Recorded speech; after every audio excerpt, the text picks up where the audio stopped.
कहानी के शुरू में हम 1050 का वक्त देखते हैं, जहाँ कुछ वाइकिंग्स तकरीबन अपने 20 पहरी जहाजों के साथ एक जगह पर जाते हैं। यहाँ आकर उन्होंने बहुत सारे लोगों से लड़ाई की और एक खुफिया जगह जहाँ खजाना सोना चांदी है उसके बारे में पूछा। अब उन लोगों ने इन लुटेरों को उस जगह के बारे में बता तो दिया, साथ ये भी कहा कि उस जगह पर मत जाओ वरना बहुत बुरा होगा। पर इन लुटेरों ने उन लोगों की बात नहीं मानी और उस खुफिया जगह पर चले गए। लेकिन वहाँ इन्हें कोई सोना चांदी खजाना तो नहीं मिला, बस एक वुल्फ यानी भेड़िए का छोटा सा बच्चा मिला, जिसके बाद वो उस भेड़िए को अपने जहाज में साथ ले गए। फिर हम 1000 साल के बाद का वक्त देखते हैं, जहाँ एक छोटे से टाउन में इसी कहानी की मेन कैरेक्टर जिसका नाम थैली था, वो अपनी फैमिली के साथ रहती थी। तभी थैली के पास उसके दोस्त का मैसेज आता है जो उसे अपने साथ पार्टी में चलने का कह रहा था। अब वो अपना बैग लेकर और अपने डैड की नजरों से बचते हुए वहाँ से निकलने लगती है। वो उन्हें सिर्फ ये कहती है कि रात को मैं घर लेट आऊंगी। अब यही पार्टी में एक लड़की जो टाउन के मेयर की बेटी थी, उसे इस बात से जलन हो रही थी कि थैली और उसका दोस्त आपस में इतने करीब हैं,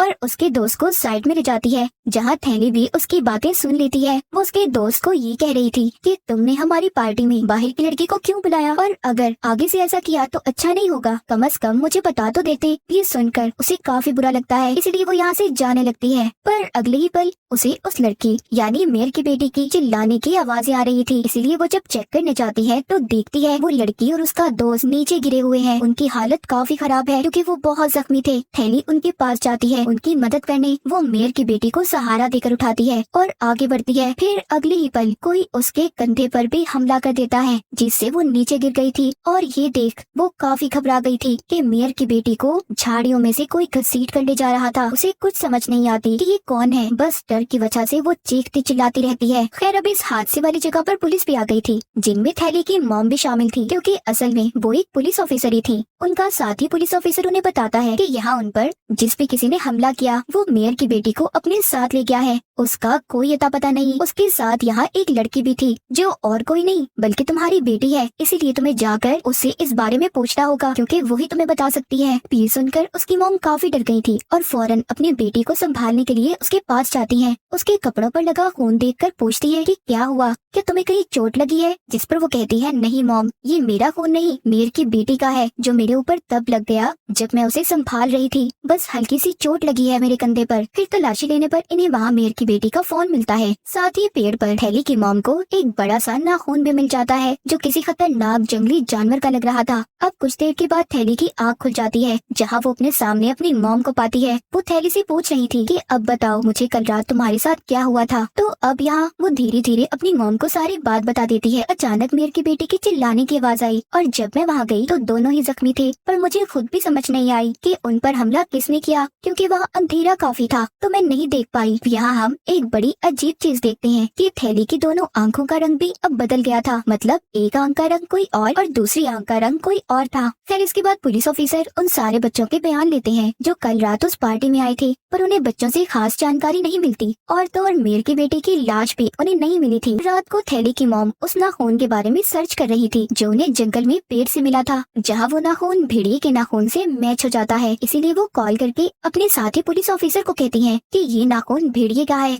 अब अगली सुबह थैली की मॉम के पास पुलिस ऑफिसर की कॉल आती है जो बताता है कि मेयर की बेटी की लाश मिल गई है। और जब ये बात थैली सुनती है तो काफी घबरा गई थी, क्योंकि जब से ये हादसा हुआ था उसका खुद पर काबू नहीं था, वो हर वक्त डरी सहमी रहने लगी थी। फिर जब उसकी मॉम मेयर की बेटी की लाश को देखने जाती है तो उसकी हालत काफी खराब थी। जो उसकी लाश को चेक कर रही थी वो बताते हैं कि इसकी लाश को काफी दूर तक घसीटा गया था, साथ ही इसके जिस्म से बहुत सारे मांस के टुकड़े गायब हैं, गले पर भी काफी गहरा कट का निशान है। फिर जब थैली की मॉम बाहर आती है तो वहाँ उस लड़के की मॉम भी थी जो अंदर जाकर उसे देखने की जिद कर रही थी, पर थैली की मॉम उन्हें अंदर जाने नहीं देती क्योंकि उसकी लाश की हालत जाहिर है इतनी खराब थी तो वो नहीं देख पाएंगी। अब थैली दोबारा से हादसे वाली जगह पर जाती है जहाँ पर उसे कुछ अजीब हो रहा था। वो वहाँ उसी लड़की मेयर की बेटी को देखती है, पर असल में ये कोई सच नहीं था, वो बस हेलुसिनेशन कर रही थी, मतलब कि उसे वो चीज नजर आ रही थी जो हकीकत में नहीं थी। उधर पुलिस स्टेशन में एक बूढ़ा आदमी आता है जो थैली की मॉम से मिलता है, क्योंकि उसके पास इस केस के लिए जानकारी थी। वो बताता है कि जिसने उस लड़की को मारा है जिसको आप ढूंढ रहे हैं वो कोई आम वुल्फ नहीं बल्कि वेयरवुल्फ है, यानी आधा इंसान और आधा भेड़िया, जो सिर्फ एक खास वक्त में ही भेड़िया बनता है जब पूरे चांद की रात होती है। और वो वेयरवुल्फ इंसान के खून का प्यासा है और ये सिलसिला तब तक चलता रहेगा जब तक कि इस नस्ल के आखिरी वुल्फ को ना मार दिया जाए। वो सबको खत्म कर देगा। ये सुन थैली की मॉम उसे चुप करवा देती है, क्योंकि उनको उसकी बातों पर यकीन नहीं हो रहा था। साथ ही वो ये भी कहती है कि यहाँ एक लड़के की मौत हुई है, वो भी काफी बेरहमी से, और तुम्हें ये पुरानी मनगढ़ंत कहानियाँ सुनाने की पड़ी है। तब वो कहता है कि हाँ, मैं जानता था कि मेरी बातों पर कोई भी यकीन नहीं करेगा। ये कहने के बाद वो जाने लगता है, पर जाते हुए वो थैली की मॉम से कहता है कि जब तुम्हें मेरी बातों पर यकीन आ जाए तो मुझसे मिलने आ जाना। साथ ही वो उन्हें एक सिल्वर गन की गोली देता है। कहता है कि जिसे तुम मारना चाहती हो, यानी वो वेयरवुल्फ, वो सिर्फ इसी गोली से मरेगा, बाकी गोलियां उस पर असर नहीं करेंगी। चाहते चाहते वो उसके कोट में सिल्वर गोलियों की एक डब्बी पे डाल देता है। ना चाहते हुए भी उसकी एक गोली को थैली की मॉम अपनी जेब में डाल लेती है। अब थैली का वही दोस्त उससे दोबारा मिलता है जिसने उसे पार्टी में बुलाया था। कहता है कि आई एम सो सॉरी, सब मेरी वजह से हुआ है। अगर मैं ही तुम्हें वहाँ ना बुलाता तो तुम इन सब चीजों में ना पड़ती। जो सुनकर थैली उसे समझाती है कि जो कुछ भी हुआ उसमें तुम्हारी कोई गलती नहीं है, बहरहाल हुआ गलती है। जिसके बाद वो यहाँ से निकल जाती है। वो जब जा रही थी तो बाहर उसे मेयर की बेटी के दोस्त रोक लेते हैं। कहते हैं कि क्या जो बाहर वाले लोग बातें कर रहे हैं वो सच है, यानी तुम उसे बचा सकती थी पर जानबूझकर नहीं बचाया, तुमने उसकी मदद नहीं की, बस डरपोक कायर लोगों की तरह तुम चिल्लाती रही। ये सारी बातें सुनकर उसे बहुत बुरा लगता है। वो गुस्से में वहाँ से चली जाती है और अपने घर आकर रोते हुए शीशे में अपने कंधे पर जख्म देखती है, क्योंकि वो दिन ब दिन खराब होता जा रहा था। तब उसे परेशान देख उसकी मॉम उससे बात करने आती है, पर वो उनसे बात करना नहीं चाहती थी। फिर रात को जब थैली सोती है तो उसे अजीब तरह का सपना आता है, जैसे वो तैर रही है पर पानी में नहीं, खून में, जिस वजह से वो चौंक कर नींद से जाग जाती है। इसके बाद हम एक डॉक्टर को देखते हैं जिसे मेयर की बेटी की लाश को चेक करने के लिए बुलाया गया था। उसे ना खून का वही टुकड़ा भी दिखाया जाता है, जिससे वो अब कंफर्म करके इन्हें बता देता है कि वो टुकड़ा सच में वुल्फ का ही है। जिसके बाद थैली की मॉम अपने साथियों और कुछ शिकारियों के साथ जंगल में जाती है ताकि उस वुल्फ को पकड़ा जा सके। जहाँ जंगल में उन्हें एक और लाश मिलती है जिसका सर ही नहीं था, काफी बुरी हालत थी उसकी। तब वो उस लाश की तलाशी लेने लगते हैं। फिर शिकारियों को वहीं छोड़कर अपने कुछ साथियों के साथ आगे बढ़ जाती हैं। थोड़ी दूर चलने पर उन्हें वहाँ एक केव गार्ड दिखाई देता है। तब हिम्मत करके थैली की मॉम उसके अंदर जाती हैं। अंदर आने पर उन्हें वहाँ एक खाई दिखती है जहाँ काफी अंधेरा था। उसके अंदर जाने की एक सीढ़ी लगी हुई थी। तब वो जैसे ही सीढ़ी के जरिए नीचे उतरने लगती हैं, तो तभी अचानक उसका पैर फिसल जाता है और वो सीधा नीचे गिरती है। उधर जब वो शिकारी लाश के पास थे तो तभी उन्हें कुछ आवाजें आने लगती हैं, जो सुन वो काफी घबरा गए थे। और अब वो धीरे धीरे ऊपर देखने लगते हैं जहाँ एक वुल्फ उनकी तरफ ही बढ़ रहा था, जो अगले ही पल उन पर हमला कर देता है और बड़ी बेरहमी से मार देता है। उनकी चीखों की आवाज पुलिस टीम ने भी सुन ली थी और वो जल्दी से थैली की मॉम को ऊपर आने का कहते हैं। तब वो टीम गन्स लेकर वहाँ जाती है उसे मारने, पर कोई फायदा नहीं होता क्योंकि वो वुल्फ ही उन सब पर हमला करके बारी बारी बेरहमी से मार कर खा जाता है और हम बस वहाँ खून ही देख पाते हैं। अब थैली की मॉम जब सीढ़ियों से ऊपर आ रही थी तो तभी वही वुल्फ उनके सामने आकर खड़ा हो जाता है, जिसका साइज काफी बड़ा था, काफी खूनखार लग रहा था। उसे देख थैली की मॉम की हालत खराब हो जाती है और अब जैसे ही वुल्फ उन पर हमला करता है तो वो नीचे जाकर गिरती है, जिससे उनकी बाजू पर चोट लग जाती है। अब तभी वुल्फ भी नीचे आ गया था। तब उसे अपने इतने पास देखकर वो लगातार उस पर गोलियां चलाती है, पर इन गोलियों का वुल्फ पर कोई असर नहीं हो रहा था। वो तो लगातार आगे बढ़ता जा रहा था। जिस बीच उनकी सारी गोलियां खत्म हो जाती हैं। वो घबरा गई थी और जल्दी से अपनी जेब में हाथ डालती हैं। तब उन्हें वो सिल्वर गोली मिल जाती है, जिसे वो वुल्फ पर चला देती हैं और वो वहीं पर ढेर होकर गिर जाता है। फिर अगले सीन में थैली की मॉम की आंख एक हॉस्पिटल में खुलती है। वो बिल्कुल ठीक थी, पर उनका साथी कोमा में जा चुका था और उनकी टीम के बहुत सारे लोग भी मर गए थे।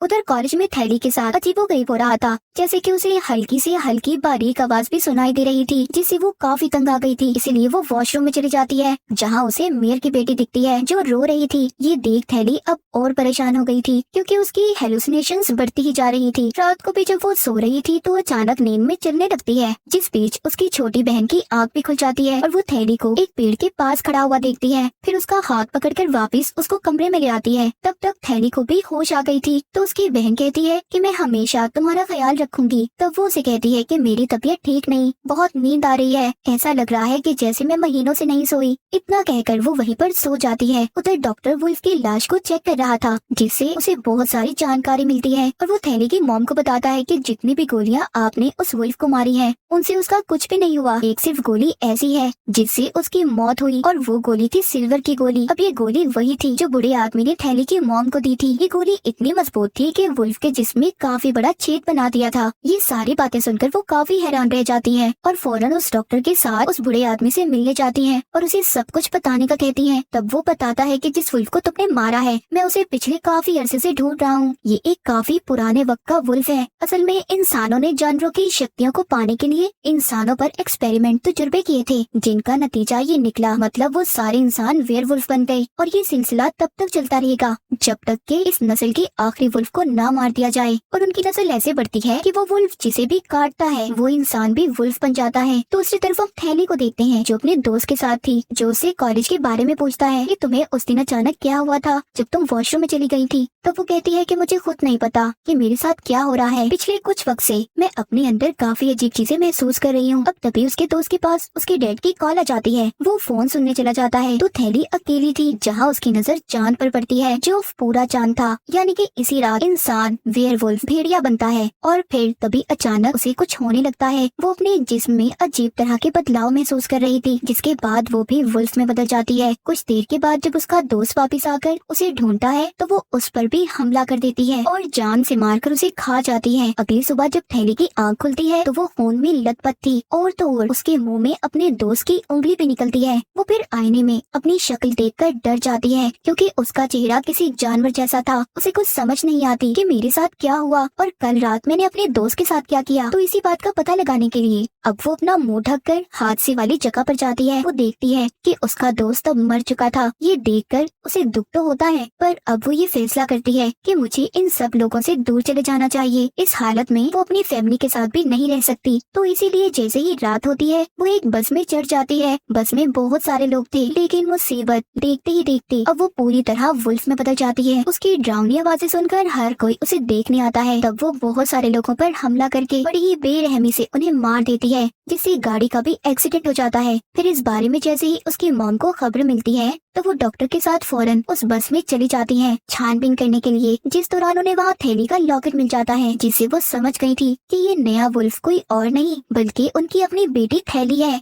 वो इस बारे में डॉक्टर को भी बता देती है और कहती है कि हमें जल्द ही उसे ढूंढना होगा। इसके बाद हम थैली के घर का सीन देखते हैं, जहाँ उसकी बहन ड्राइंग कर रही थी, जो बोल नहीं सकती थी। और तभी उसे महसूस होता है कि जैसे उसके पीछे कोई आ रहा है। जैसे ही जब वो पीछे मुड़ती है तो वहाँ एक वुल्फ था, जिसे देखकर वो बेचारी काफी डर गई थी। वो बोल नहीं सकती थी तो जाहिर है चिल्लाकर मदद के लिए नहीं बुला सकती थी। पर जब वो गौर करती है वुल्फ की आंखों में तो उसे समझ लग गई थी कि मेरी बहन थैली है। वुल्फ यानी थैली भी जब उसकी आंखों में देखती है तो रुक जाती है, पर पीछे से उसके डैड आ गए थे, जो उस पर हमला कर देते हैं। फिर वो उसे बिजली के झटके लगाकर अपनी बेटी को लेकर बाहर आ गए थे और जल्दी से गाड़ी में बैठकर यहाँ से निकलने लगते हैं। पर इन सब में उन्हें चोट लग गई थी, तो वो ठीक से गाड़ी भी नहीं चला पा रहे थे। वो बेहोश हो जाते हैं, साथ ही उनकी गाड़ी का एक्सीडेंट भी हो गया था। थैली की बहन गाड़ी से निकलकर छुपने के लिए चली जाती है। तब तक वुल्फ भी यहाँ आ गया था। उनका पीछा करते करते इस टाउन के बहुत सारे लोग भी आ गए, क्योंकि उन्हें पता चल गया था कि यहाँ एक्सीडेंट हुआ है। वुल्फ यानी थैली उन सबको देख चुकी थी। वो बहुत सारे लोग थे, इसीलिए वो उन पर हमला कर देती है, जिससे लोग डरकर भागने लगते हैं। पर यहाँ उसने बहुत सारे लोगों को मारकर खा लिया था और हर तरफ खून ही खून फैला हुआ था। अब तभी इधर थैली की बहन आ जाती है, क्योंकि उसे अपनी बहन को ऐसे देखकर काफी दुख हो रहा था। वो उससे बात करने के लिए उसके पास जाने लगती है। वुल्फ यानी थैली के बिल्कुल सामने खड़ी होकर इशारों से वो कहती है कि मैं हमेशा तुम्हारे साथ रहकर तुम्हारा ख्याल रखूंगी। पर इतनी ही देर में उसकी मॉम और डॉक्टर भी यहाँ पर आ गए थे। मौका देखते ही वो वुल्फ पर तीर का शूट करते हैं, जिससे वो मरती तो नहीं पर जख्मी हो गई थी। और इस चीज का फायदा उठाकर ये लोग एक स्टोर में जाकर छुप जाते हैं और कुछ ही देर में हर तरफ खामोशी हो गई थी। पर तभी अचानक गाड़ी की तेज रोशनी आती है, जिसमें दरअसल वो बूढ़ा आदमी था, जो उस वुल्फ को मारने के लिए वो गाड़ी से उस पर हमला करता है। उसे ठोककर वो गाड़ी स्टोर के अंदर घुसा देता है, जिससे उसे खुद को भी काफी चोट लगती है। वो जख्मी होकर वहीं पर गिर गया था और तब तक यहाँ वुल्फ भी आ गई थी, जो उसे भी मार देती है और फिर अपनी मॉम पर हमला करती है। वो खुद को बचाने के लिए काफी कोशिश कर रही थी। डॉक्टर भी उसकी मदद नहीं कर पाता, क्योंकि वो चीजों के नीचे दबा हुआ था और उसके हाथ में लकड़ी का टुकड़ा लगा हुआ था, जिससे उसे तकलीफ हो रही थी। इस दर्द की वजह से वो अपने पास पड़ा हुआ इंजेक्शन भी नहीं उठा पा रहा था। अब ये सब कुछ थैली की बहन भी देख रही थी, तो हिम्मत करके वो वहीं बाहर आती है और वो इंजेक्शन वेयरवुल्फ यानी थैली को लगा देती है, जिससे वो वहीं गिरकर बेहोश हो गई थी। सीन इधर ही कट हो जाता है। इसके बाद हम थैली की मॉम को देखते हैं, जहाँ वो अपनी बेटी जो वुल्फ बनी हुई थी, बेहोश थी, उसके सामने रो रही थी कि मैंने तुम्हारा ख्याल नहीं रखा। वो उससे माफी मांगती हैं, फिर वो खुद को संभालती हैं और सोचने लगती हैं कि मैं इसे ऐसे भी नहीं छोड़ सकती, ये लोगों के लिए बहुत बड़ा खतरा है और ना ही इसे अपने हाथों से मार सकती हूँ। वो फिर सिल्वर गोली को उठा गन में डालकर उसके पास करती हैं, पर यहाँ हम ये नहीं देख पाते कि उसने अपनी बेटी को मारा था या नहीं। जिसके बाद अगले सीन में वो एक सिल्वर गोली को थैली की तस्वीर के सामने रखती हैं, जिसका मतलब था कि उन्होंने थैली को गोली नहीं मारी थी। ये कहानी इधर ही खत्म हो जाती है।